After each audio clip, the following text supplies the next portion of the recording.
you going to buy that business, is it not you inheriting the problem that was there in the first place that has not made the business thrive or work out? Okay, that's a really good question. Let's list out what are some of the reasons why people sell their business. Not profitable. Yeah, that's what you said. Retirement.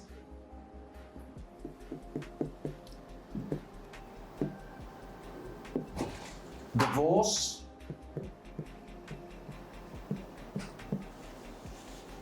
Illness.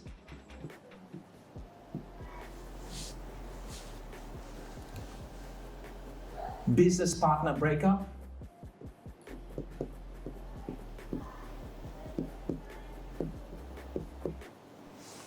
There's a multitude of lists.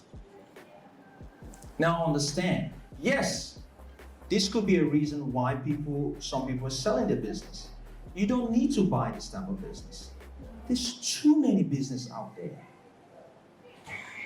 Do you know the number, the aging populations we've got in Australia? Most of the people that own businesses were my fathers. The younger generations don't have businesses. Most of the business owners have been running business for 30 years, 20 years, and things like that. A lot of them fall under this category, retirement.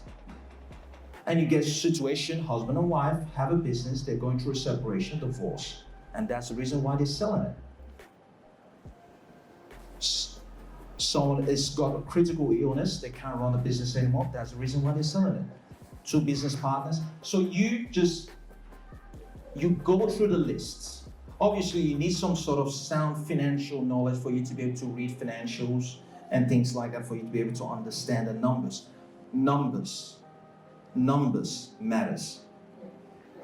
I know I'm breaking it down very easily, but if you don't know your numbers, how do you even know if a business is profitable? Right? You won't know, right? I've seen so many financials in my entire life that all I need to do, it takes me, as long as it's not a multitude of PTY Ltd with trust linked to another trust, lead to a discretionary stock. But let's just keep it very simple. Let's just say it's a PTY Ltd, trading under a PTY Ltd. You give me the financial, you give me the profit and loss, the business transaction tax return. Within less than 5-10 minutes, I'll tell you if it's profitable or not. Obviously, depending on what type of business we're talking about. Now, if you're talking about those type of business that deals with a lot of cash in hand, restaurant type of business, then the business owner say, a lot of things transacted in cash, then, this is where you got to be a little bit cautious in terms of how do you go about it. Do you need to go into the business and see how they trade, what amount of it is cash and things like that. But for me, I would rather, because just based on the way I operate, I only buy something that's on the books, because it's just easier for me to be able to determine if it's profitable or not. Does that answer your question? Right? So, but again, and this is where you got to understand. It's this idea, it's amazing what you said. Hey, I know you're enjoying this video. For any inquiries and mentorship opportunity, which I would be really looking forward to working with you, in this description below, you can get all my details, and I look forward to working with you soon. But let's get to the realization that the reason why we are where we are is because of who we are. And the excuses and the ideas we put in the head based on other people's opinion or based on what we've heard happen to someone, whatever, you borrowed that idea from somewhere, which has prevented you from opportunities. That if businesses are selling, it's because they're not profitable. Because why in hell would everyone sell? You're making money, why would you sell? I used to think like that 20 years ago. Like, why would anyone sell? No. Yeah, you won't touch it. It's not profitable, not making money. No, there's businesses out there that is making so much money that you can literally buy it, and from day one, you're making money. Amazing. But if you're not looking out for it, you will never find it. Driving here to this place, which is quite far, because I'm so used to real estate. I saw so many opportunities. So much opportunities. Now, you and I can drive past this street. I would see 3 opportunities, and you will see none. Because you don't have the lens for it, or because you're not looking for it. We can't see everything. We got to be looking for it, we got to be focused on it. It's just like the same idea of when people buy a car. You know, you want that red Tesla, whatever, and then as soon as you buy the red Tesla, because now you have a red Tesla, then everywhere you drive around, you see a red Tesla.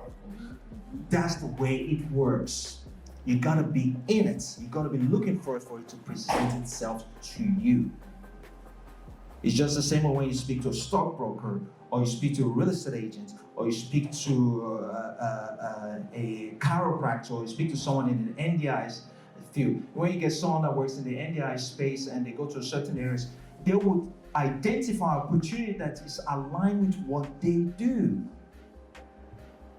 We cannot see it all, but the fact that we can't see it all, you as a human being, you got to now understand that I need to have a mindset that is open to opportunities even if I can't see it. And I need to start questioning myself, why do I have these thoughts? Why do I say good morning? Why do I act like this? Why do I use my right leg when I'm putting on my trousers? Why don't I use my left legs? Why do I cross my arms like this? Why don't I cross it the other way? We're all kind of programmed in certain things and how we think, how we move, but you just don't know it. But you gotta be alert, you gotta be aware of this, that you're just living in a program. I'm living in a program. But I actively program myself in certain ways that benefits me, my community, my family, my loved ones. And that's it, but you gotta be very strategic in what you do, all right?